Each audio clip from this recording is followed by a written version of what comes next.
Kita ke segmen berita ekonomi Tribuners update harga bumbu dapur di Pasar Tual cabai rawit melonjak Rp180.000 per kilo. Berikut ini update harga bumbu dapur di Pasar BTN Tual Senin 26 Agustus 2024. Harga sejumlah komoditas bumbu dapur terpantau mengalami lonjakan, misalnya untuk cabai rawit, produksi petani lokal kini dihargai Rp180.000 melonjak jauh dari harga semula Rp100.000 per kilo.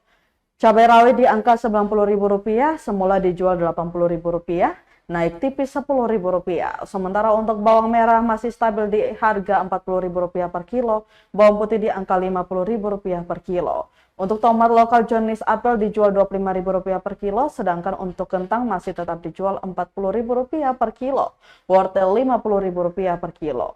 Buncis dan kol kompak berada di angka Rp35.000 per kilo. Mega, salah satu pedagang di Pasar BTN Tual, mengaku untuk cabai memang agak melonjak beberapa waktu belakangan ini. Menurutnya jika memang produksi lokal kurang, biasanya akan ada distributor dari yang memasok ke sini dari Sulawesi ataupun Ambon.